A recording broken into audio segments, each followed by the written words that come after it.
annular eclipse.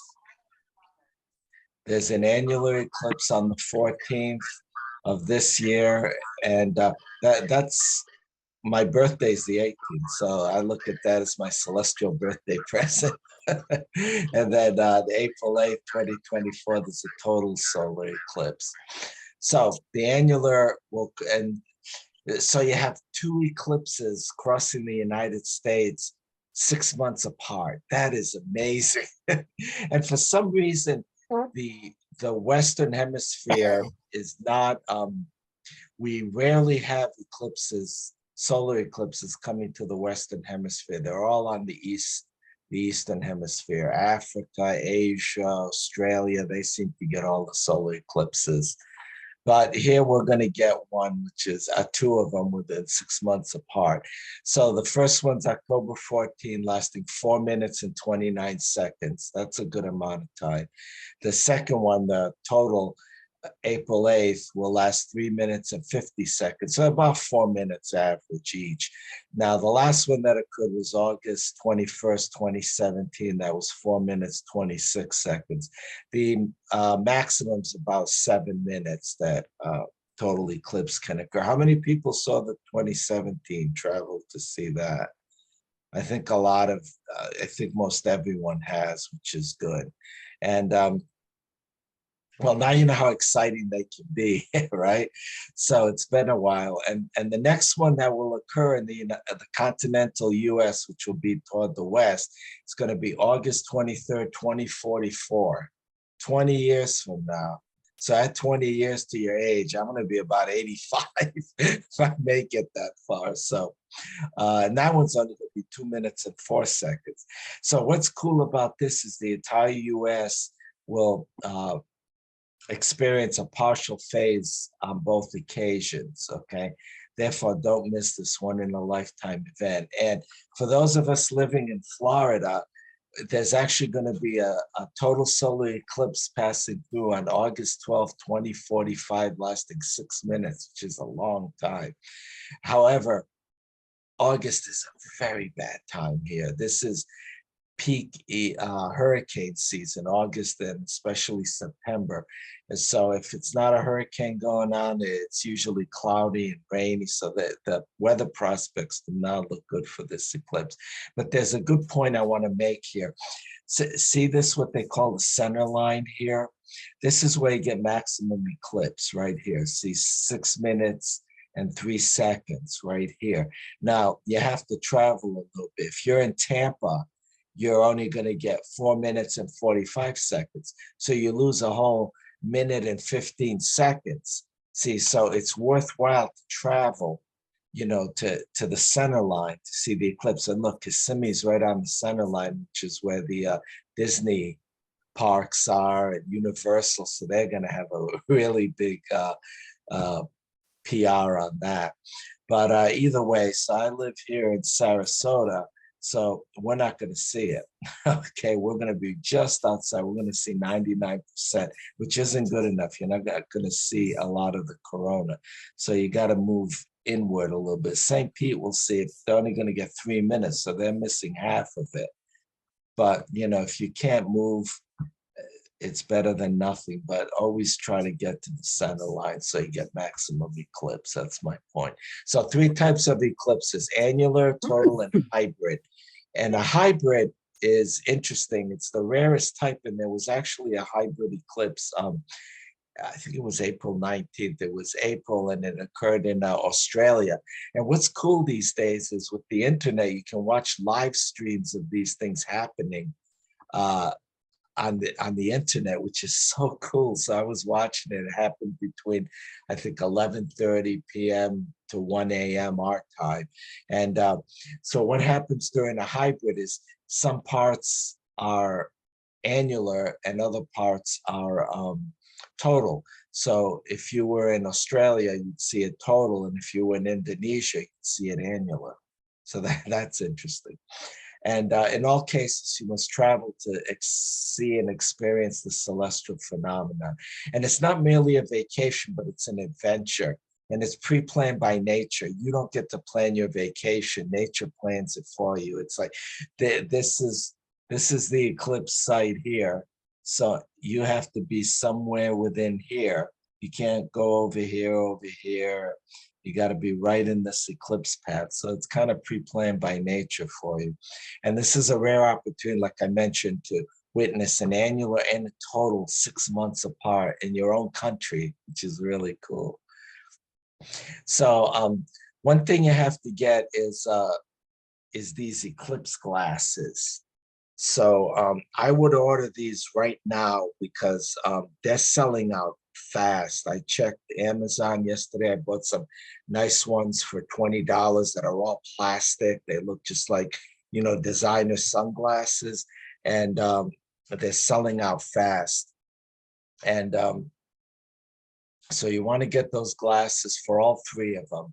And what happens here is during an annular eclipse, the moon's diameter is slightly smaller than the sun. Therefore, you get a ring. It doesn't completely cover the sun. So you require these eclipse shades throughout the entire event. And like I said, purchase them now. So the sun's over here, and then here's the umbra, the darker shadow. The penumbra is the lighter shadow, and then it crosses here. See, so very small path. So the annular and the total occur only during new moon, and during full moon, which is over here, the a lunar eclipse will occur. And the nice thing about a lunar eclipse is you see it, the whole hemisphere sees it. So that's really cool. So you can just go out in your backyard and look, and that's it. And I remember one year there was a total solar eclipse happening while the Red Sox were playing the World Series. Does anyone remember that year? And they won, I believe, too. So that was kind of really cool. So that's the annular eclipse here. See, so you get this beautiful ring right here. And then this is the path of annularity. So depending where you are, so in Florida here, we're going to see about 60, between 50 and 60%. All right, so that's pretty good. And if you're up in New England, you're only going to see like 20%. All right. And if you're way up in Maine, you're going to see about 15 or so percent. So you're not going to see very much in the New England states, but in Florida, you'll see quite a bit. So it's worthwhile to travel to see an annular. A lot of people love the total eclipses, but they skip the annulars. And one nice thing is Skyscrapers is having a planned trip. Rick Lynch is putting it together to Albuquerque, New Mexico, which is right along the center line here, to go. So are you going, Mike, to that? I actually haven't decided yet. I'm still on the Oh, fence, but I might be going. after this lecture, you will decide and you will go. But there are some people on the I'll call be in today that will be Albuquerque down there. myself. See anyone who gets there. You're going, great, great. You have to go see it, because think of it. If you go and see the total, that's great. But you didn't see the double header. You know, it's great to say I've seen 2 eclipses, an annular and a total, within 6 months in my own country. That's the thing to gloat about. You know what I'm saying? Not just one. You get to see both of them. So it's worthwhile to travel. It's within your own country, whatever state you're in. Just, you know, jump in a car or a plane and find a path along the center line. I'll give you some websites that zoom in and you can see exactly which cities. Okay, so, but you will see a annular, I mean, you will see a partial. Okay, can everyone see the animation? Yeah.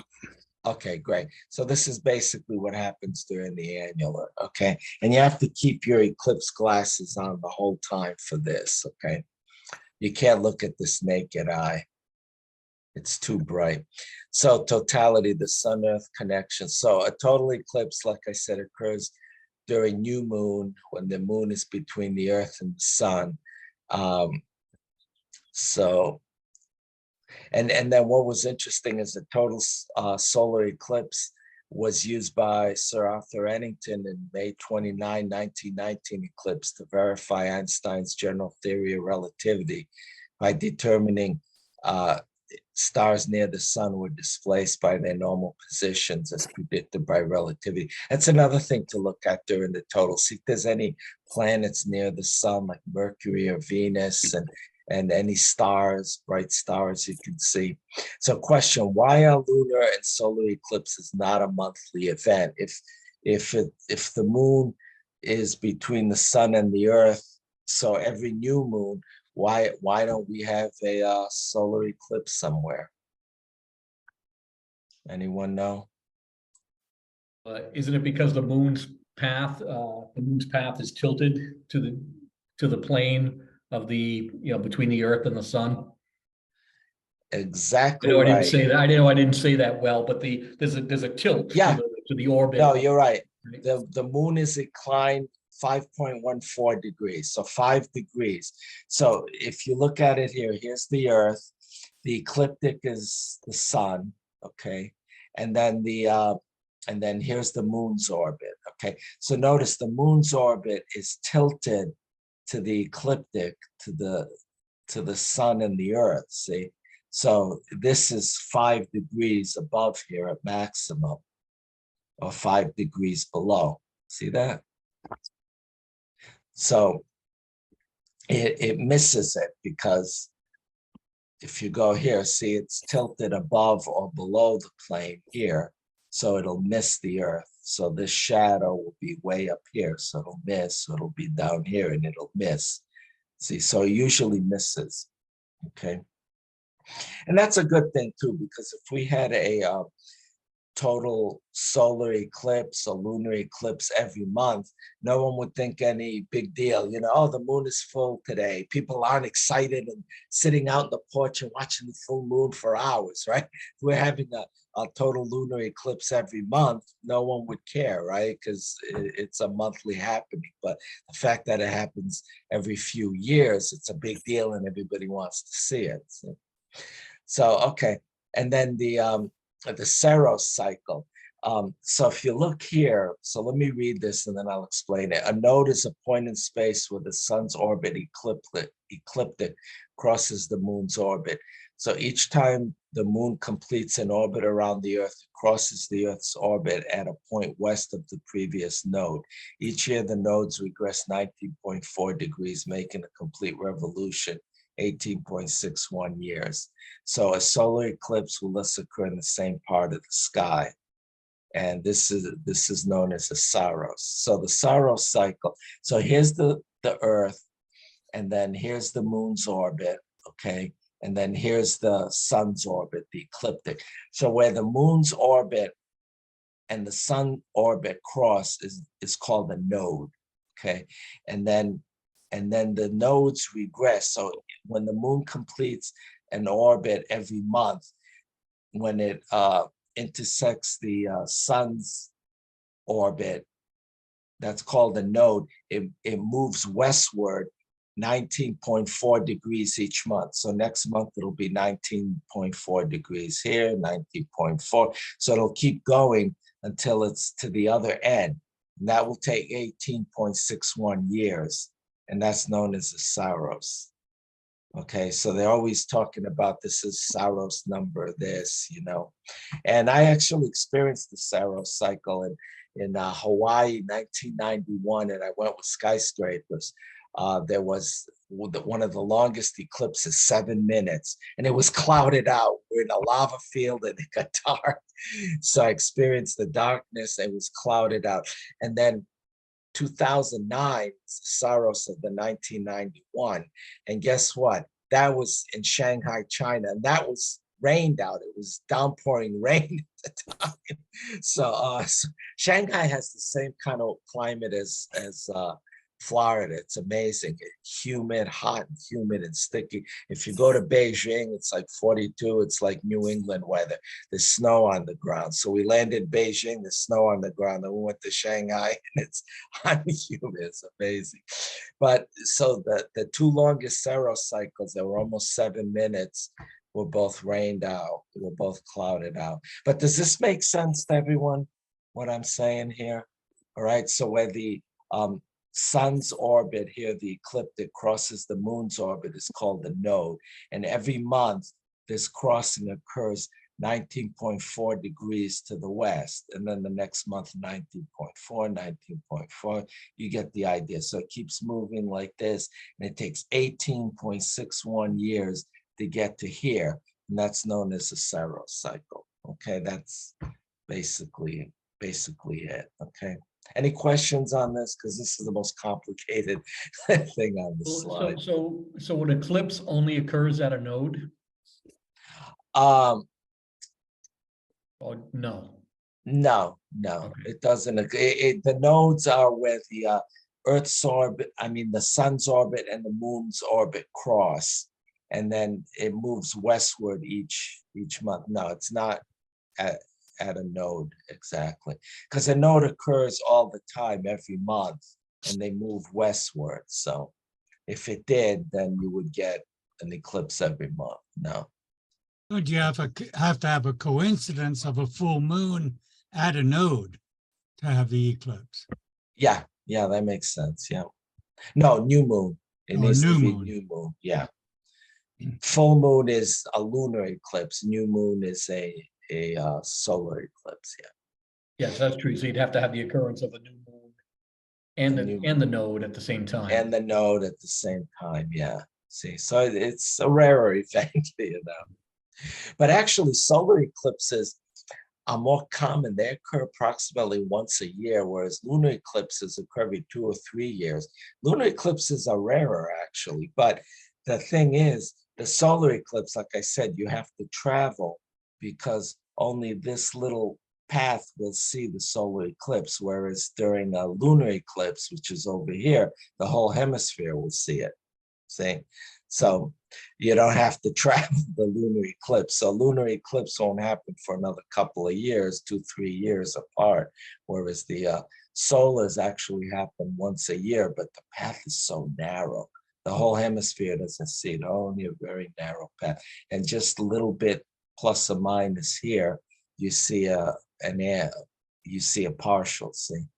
So here's where it is total, and here is only 10%, here is 0, okay? All right, so moving on. So in New England, a lot of people here from New England or not? Yeah. So if you're in New England, how is the weather like in April? Is it bad or? Not good. Usually Not rainy. good, yeah, Cloudy, rainy. There were really. two clear nights the entire month of April this year. And the odds of seeing the eclipse from New England is about 8%. Oh my God. Oh, so It's a what is sunset eclipse, 4 atmospheres of to look through, and it's almost always cloudy, if that doesn't kill you. what state are you in, Mario? I'm Massachusetts. Oh, Mass. Okay, great. That's terrible. Well, if you're in Further Mass, west you go in the United States, the better your chances. yep, exactly.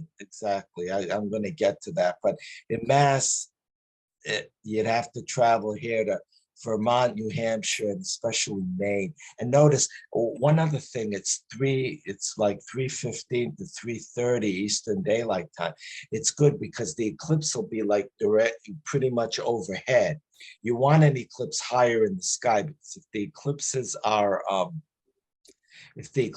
more toward the horizon, there's a lot more atmospheric turbulence there. A lot of clouds tend to form along the horizon, so the probability of missing it are greater during sunrise or sunset. But if it's higher up in the sky pretty much has to be completely overcast to cover, near the zenith. Yeah, So but you that's have the better. point. At 3:30 in New England in April, it's low in the sky. Oh, it is. Oh, okay. Yeah, that's my point. It's about 4 atmospheres you're looking through. Oh, really? Oh, I Yeah. didn't realize that. I thought it'd be higher. Okay. No, it's not All like right, Florida. my mistake. Yeah, Florida would be a lot higher. Okay.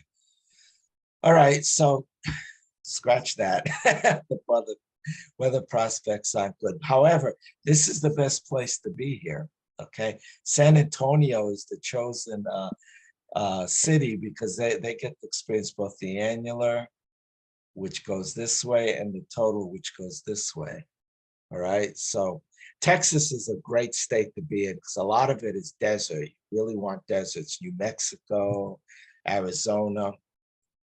So go west. It's worth the travel. It really is. And Skyscrapers will have another eclipse expedition.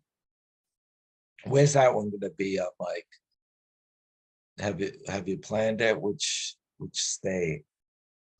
I'm sorry, say that again, Greg? Which state is the Skyscrapers total eclipse gonna be? Have it still on the drawing board. Oh, it's still on the drawing board. Okay, all right, Yeah. good. So The that, ATMs are going to be in Bernie, San Antonio, just near San oh, Antonio. great. Oh, fantastic. That's the thing you invest in, I think. And just Google solar You're connected to the audio. I'm on. expeditions, Thank and there's different companies that will put together whole trips and everything. And I usually go on I those. don't know how that works. The what? Oh, well, is that, I don't know what this is. Oh, those are all the people in there. Okay. Yeah. I don't really know. All right, so here's an animation of the total. So moving on now to total eclipses. Okay, so what you'll see, first contact is when the moon begins to cover the sun. You see the first little nick, okay, and that's called first contact. And then over a period of approximately 90 minutes, the moon obscures more and more of the sun, and it appears as a narrow crescent. So you need your eclipse shades the whole time. That's why I put these here. And it's about 15 minutes before totality, the sun being 80% covered. You'll notice the light level noticeably decreases, and you sense a perceptible drop in temperature. So it starts feeling a little cooler, a lot cooler. And the landscape appears to be darkening. And approximately 15 minutes, the shadow becomes visible on the western horizon, like a thunderstorm approaching. As the level of sunlight falls, listen to animals and insects, how they behave. Like I start hearing crickets a lot of times, which is interesting, because they sense it's getting dark. And then sometimes birds will start chirping. And so listen to the animals and how they're behaving, and also people around you too, because they start getting, because everyone starts going, oh my God, it's happening. Everyone starts getting excited. One thing you'll see during a total are what are called shadow bands. And these are bands of thin wavy lines alternating light and dark, moving. And you can read this here, caused by fine air turbulence. I've never seen shadow bands. And the thing is, during totality, you have to look down to see shadow bands. And you're missing the great show, which is up there. So if you got to miss shadow bands, miss shadow bands. People, no one ever put a sheet out like this. And maybe I'll try that during the next one. And you'll see these. It's not as exciting. I don't know. I may have seen them or not, but I'm focused up there, trying to get good video. So,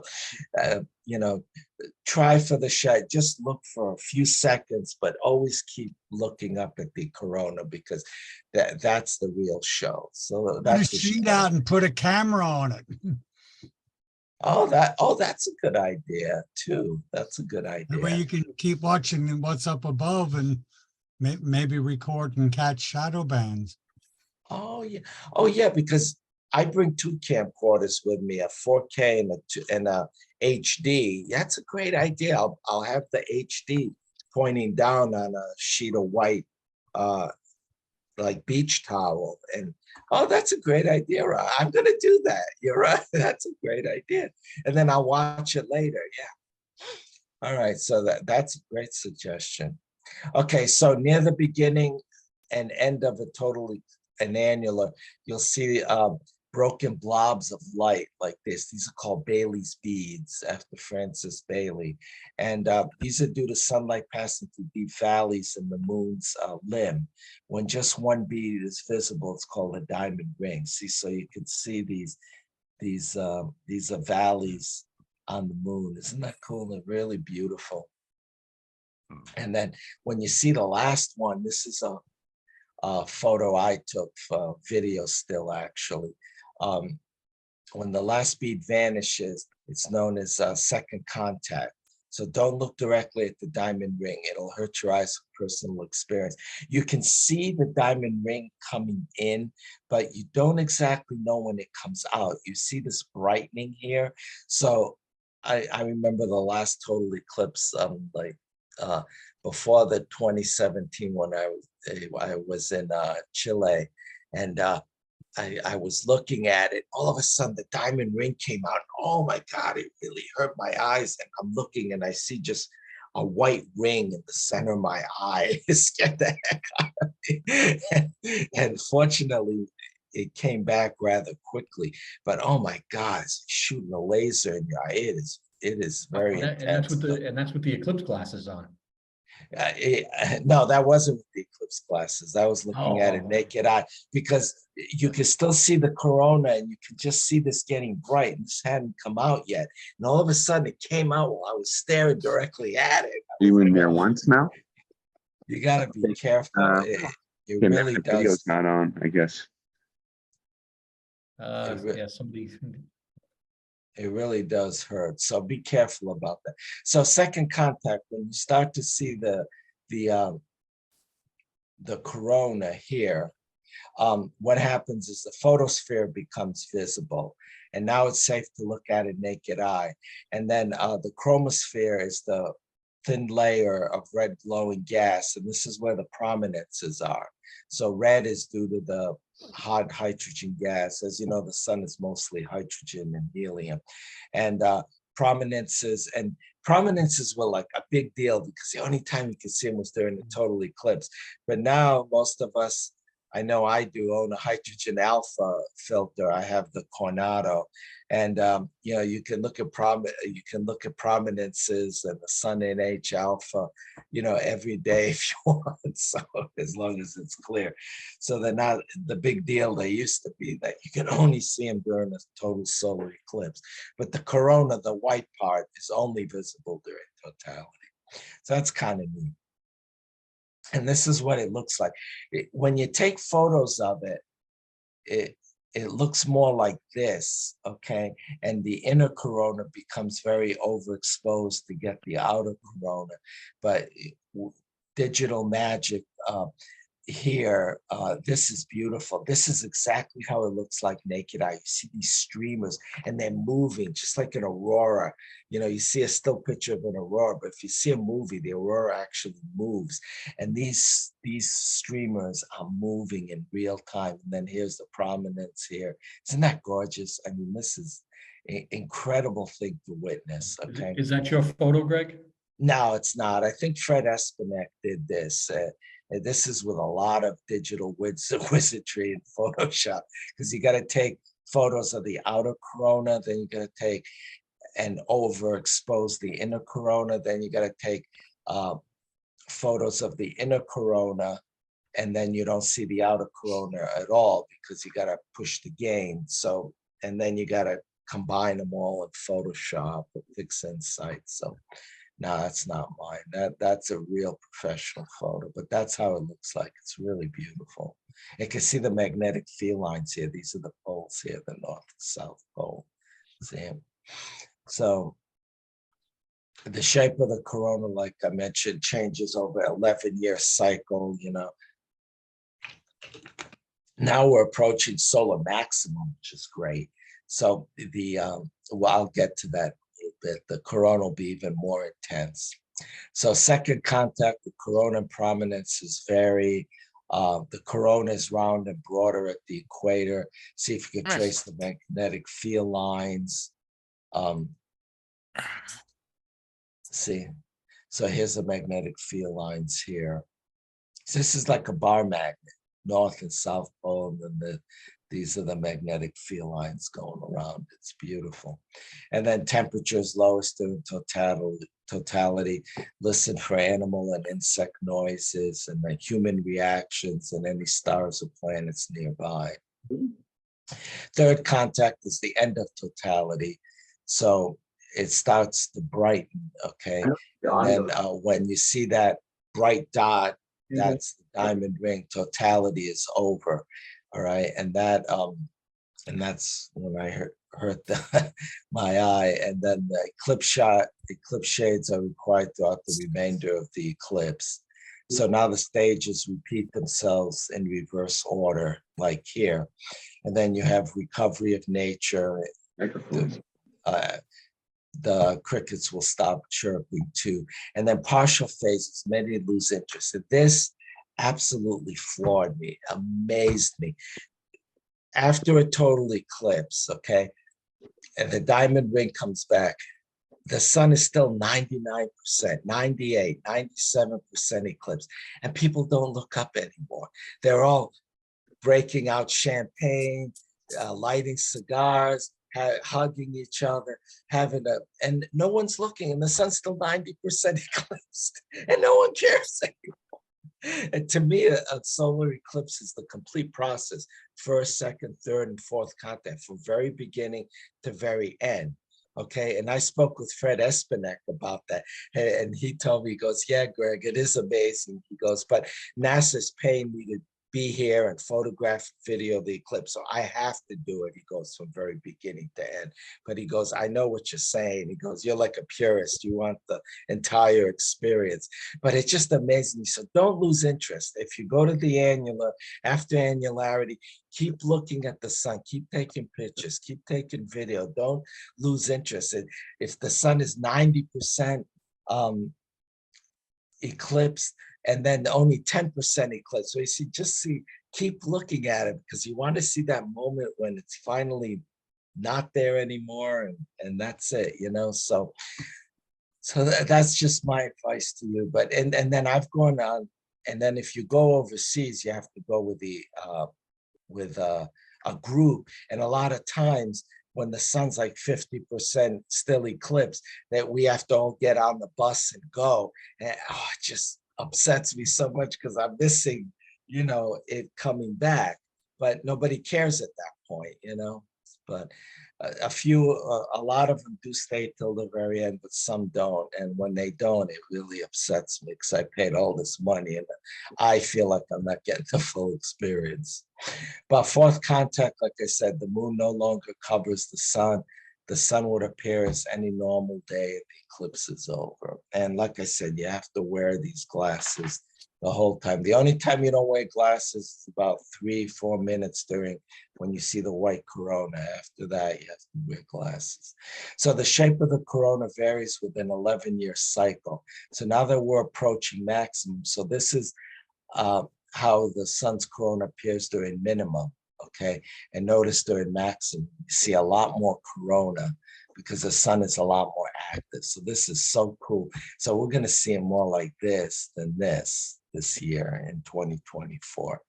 And now the solar corona is, we fortunately, due to spacecraft, we can monitor it every day. And I have the LASCO, which is on the SOHO spacecraft. On my iPhone, I can, this is how the solar corona looks like right now. So it can monitor the solar corona in real time. It puts a disk in front of the sun, and you can actually monitor the solar corona. And that's how they could tell if there's coronal mass ejections. This is a wider field view, okay? And then they could tell if there's a coronal mass ejection, which is a big ejection of plasma. And that's what causes our auroras on Earth, okay? So now we can actually, through spacecraft, monitor the solar corona 24/7. So we don't need a solar eclipse, and we can actually monitor, prominences, 24/7 somewhere around the Earth in hydrogen alpha light. So we don't need an eclipse. But so that's a good thing. But the solar eclipses is still an incredible thing to experience. That should be on everyone's bucket list, to witness an annular eclipse and a solar eclipse. And here you can get both 6 months apart in your own country. That's what makes it special. See, if you weren't planning to see the annular, you have to see the annular. You just have to. Okay, and then why study the corona? first to learn how the sun works. What's interesting about this corona is this white corona is 2 million degrees Celsius. It's actually hotter than the surface of the sun. And the best current theory, and this is still unknown, but the best current theory is coronal heating via magnetic fields. Okay, and then, like I said, we have coronal mass ejections, and these cause shortwave broadcast communication blackouts in the aurora, and they can affect long-term climate on Earth. And there's also, the corona is also polarized. And then the sun is a typical star. So by studying the sun, we know more about at least G-type stars, you know, OB, a fine girl, kiss me, you know, the stellar spectra. So at least we know something more about G stars. And then the sun is a celestial lab where we learn the basic laws of physics. This is a perfect vacuum out here. It's plasma, which is an ionized gas held together by magnetic field. So it's mostly hydrogen. Hydrogen is 1 proton and 1 electron. So if you remove the electron from hydrogen, you get H plus, a proton. And so once it's ionized, it can be affected by magnetic fields. This is something I've never tried, flash spectra. Maybe I'll try this next eclipse. You need a polarizing filter here, and you take it when you see the corona. Problem is, there's so much going on. You get flash, you can do flash spectra, polarizer, you have, you know, shadow bands happening. So there's so much going on. You only have 4 minutes. So when you gotta pick and choose, you know. So I pick and choose to videotape the corona and get that. So okay, so tips for observing the Great American Eclipse doubleheader. So I've been on 11 totals and 3 annulars so far. So I've been quite a few. So these are tips that I learned. So one thing is, what day is it happening? Okay, so October 14 is on a Saturday, so it's a weekend. So if you're going to drive, you can kind of, but make sure you have sufficient time off of work. So if you're retired, that's not an issue, but many people will be working. So make sure you take at least, you know, 3-4 days out of work, so you have sufficient time if you're driving to make it and see the eclipse. Now, the total is on a Monday, all right? So that you definitely have to take time out of work. But if you live in the West, and you can actually drive to the center line, and you have the weekend off, you're all set. Travel ahead to the nearest city near the center line to find your observing spot. No excuses, just do it. This will turn out to be a venture of a lifetime. Take GPS coordinates of the site. Now, for skyscrapers, Rick Lynch has done this already in Albuquerque, New Mexico. And when I went to my first annular, well, it's my second eclipse expedition, but it was my first annular that I actually saw, went to El Paso, Texas. It was an annular in 1992, I believe. And so what ended up happening was we set up in a church parking lot, because this was a morning eclipse. So I got there like 4 a.m. and set up a nice 8-inch McCaslin, videotaped it through it. And so I polar aligned really well. It didn't drift much at all.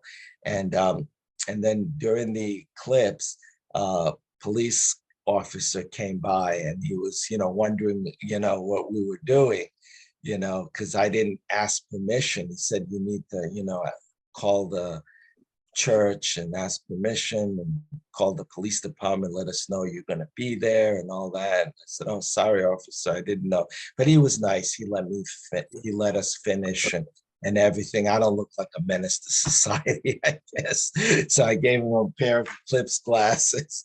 So he was watching it with us. So he said, next time, please do that. And I said, I will.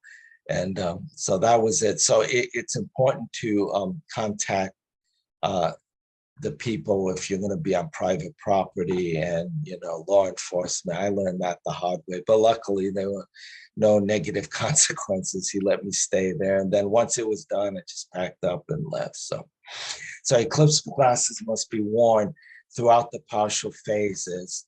And only so right here, see all the partial phases, you need eclipse glasses. Only during totality can you look at it naked eye.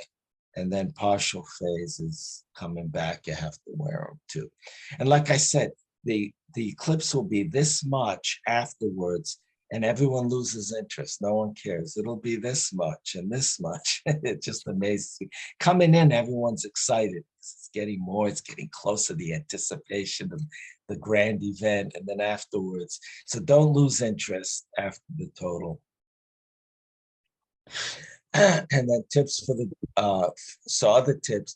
So if you stay home, you'll witness a partial solar eclipse, okay? And check this here. This is a great website, timeanddate.com.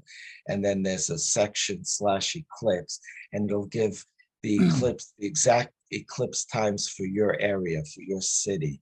I guess it figures it out through your IP address and everything. So now, and then what's also cool is now you can watch NASA live broadcasts over your computer or smartphone. And one easy thing to do is go like this, and you make essentially a pinhole camera, and you can see the phases of the sun on the ground, which is kind of neat. Or someone could have a eyepiece projection telescope, a cheap refractor here, and then or make a sun funnel like this. So this is where everyone can see it. It's an indirect way of seeing it, a very safe way to, because you're not really looking at the sun at all. You're looking at its projection too. The sun funnel was great for watching the Kentucky eclipse because it was like 95 degrees, really hot. So we had the telescope set up with the sun funnel on it, and we could all sit in under the canopy, staying in the shade, watching the progression of the eclipse. That's a great idea. Yeah, you're right. And that way you don't have to be in direct sunlight too. Yeah. I mentioned that in a little bit. Okay, so these are direct ways of viewing the partial and annular. Okay, and then also one thing about eclipse glasses too is make sure they have this ISO number here. They're what are called ISO certified. And the reason that's important is because that will also block UV and infrared radiation. If they're not ISO certified, you're wearing this, the visible, but the infrared and the ultraviolet light goes through it, and that can damage your eyes, okay? So make sure they're ISO certified, and pick a major manufacturer like Rainbow Symphony, Thousand Oaks Optical, Long Daystar, or Beta Planetarium. These are really good companies here. And then just mention the same thing here about keeping them on except for totality. And if you're not going to go, especially for the annular, consider an outreach event like volunteering at the nearest museum, library, university, etc.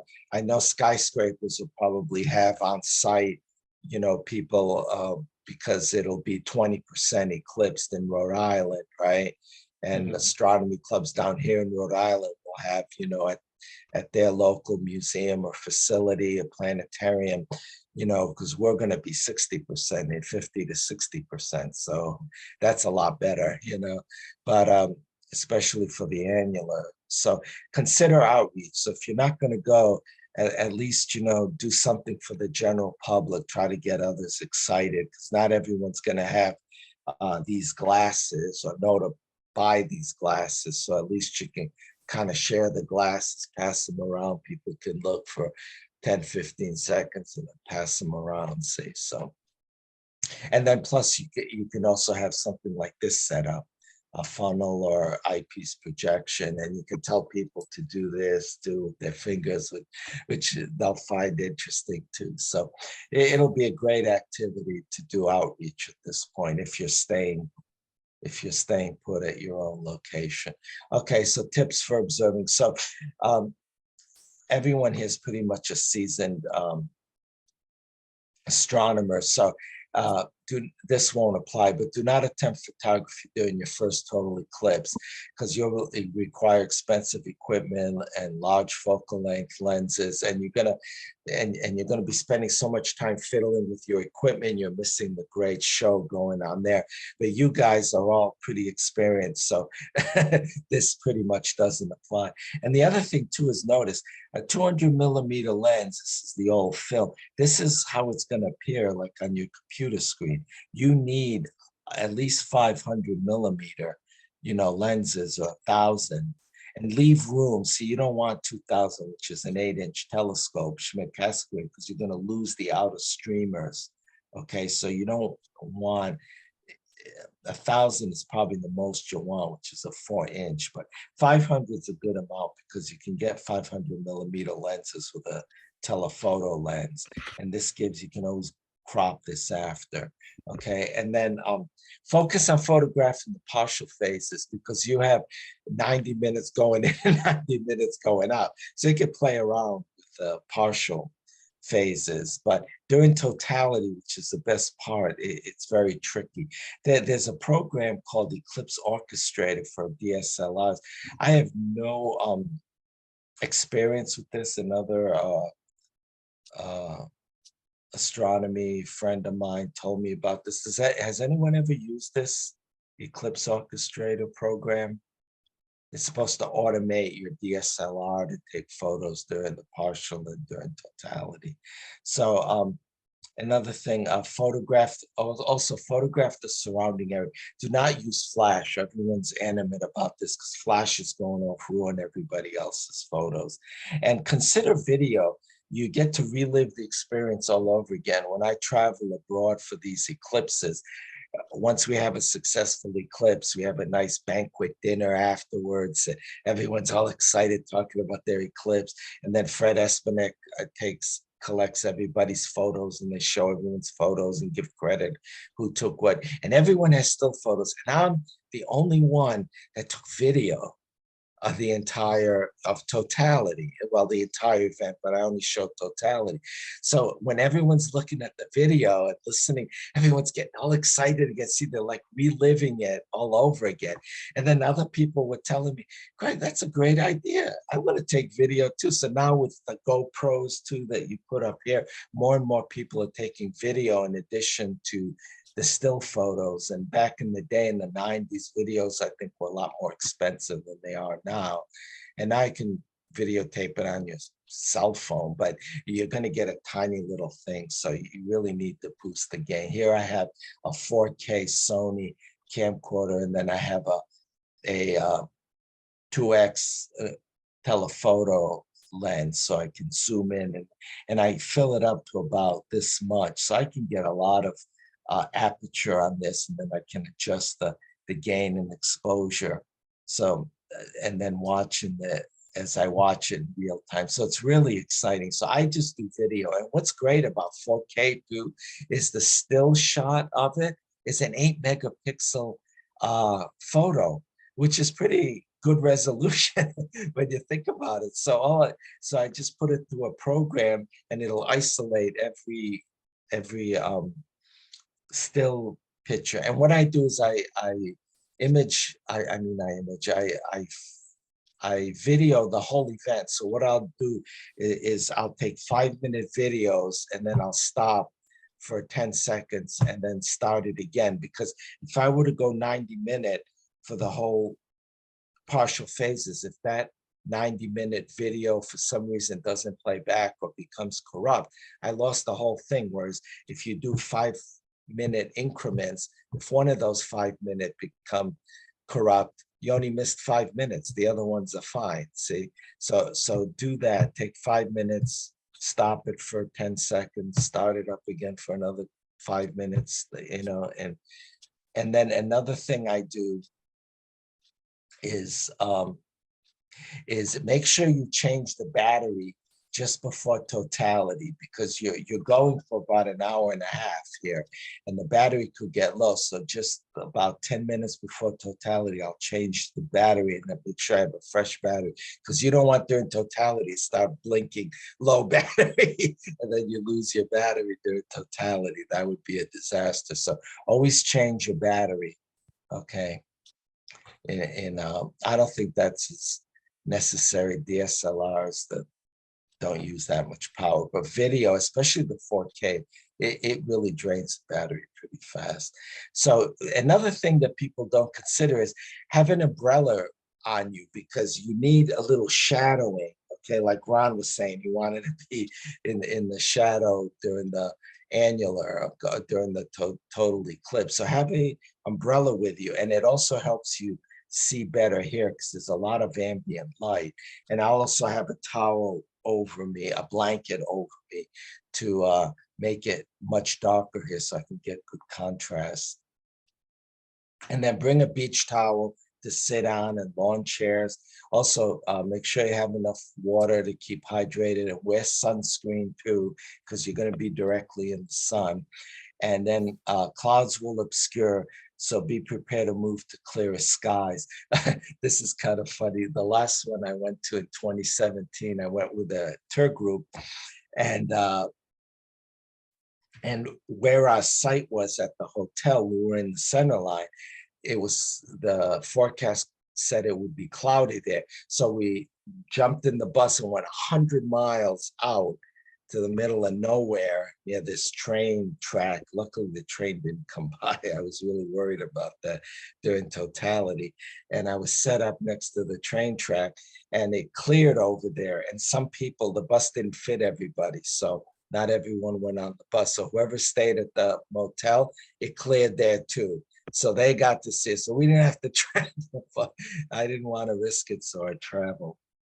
And then I didn't get to see the very end because we started heading back while it was still like halfway eclipse, which really upset me. But either way, so don't fixate on the sky. Look at air temperature changes, listen for insect sounds, darkening, take in the experience. Also, what's good is to take landscape pictures too. See, here it is, the eclipse. Here it is with this nice building here. Isn't that beautiful?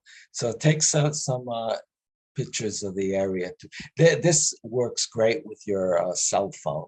Okay, so you can have your DSLR focused on the eclipse, getting the nice totality, really large, and then while that's going on, have your wife or kids or friends and just take pictures of this.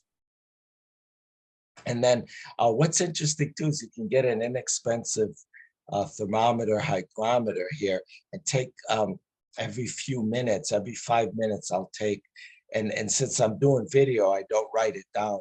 I simply state 1:45 p.m. temperature is 85 degrees Fahrenheit, humidity is so many %, and then I listen to the video, and then I'll write it down and I'll graph it after when I get back home. See, so this is cool. So this was an eclipse trip, June 21st, 2001 in South Africa, and we were in Lusaka, Africa, and the savannah gets really hot and really cold. Started about 85. And notice during totality, it was 50. It dropped 35 degrees. My God, and being from Florida, 50 to me might as well feel like 0. I was cold, I was shivering. And then it started coming back. I had a jacket, and it was amazing because in the morning when I got up, it was like 32 degrees in the morning. And then by the afternoon, it got about 75, 80 degrees. The temperature drop was amazing. But look at that. This is the most temperature drop I've ever experienced. Isn't that neat? And then it came back. And this, I was able to do the whole thing. And it got back up to 70. Isn't that cool? So it's good. This is kind of a nice little project to see what the actual temperature decrease was in your site. So that's it. So total and annular solar eclipse is the experience of a lifetime. Don't miss it. So any questions? Oh, and these are some nice websites here. Okay, that will give this. I think will give you all the. You can zoom in on the map, and it'll give you all the different cities that are in the center line. And this time and day tells you the exact time. Just check out these Mr. Eclipse. This is Fred Espinek's site, NASA.gov, okay, and then Amazon for other places for eclipse glasses. So that's basically it, guys. Any questions and gals? So Greg, you mentioned a certain number of eclipses that you had attended. How many of those were you actually able to see the eclipse in versus how many got clouded or rained out? Oh, I had that. I saw 75%. Do I have? Do I have? You said you've been to like 11 or 12 totals, something like that? Yeah, yeah, 11. Yeah, it was 75. I don't have it here on this computer, but yeah, I have them all listed. And if you want, you can actually see them. I have them on YouTube.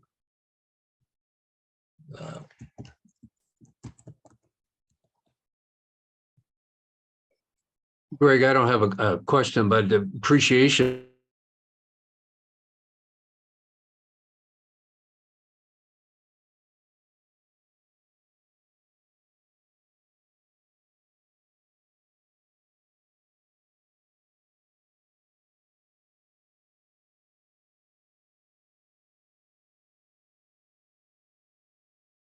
You could Yeah, just gr- put yeah, let me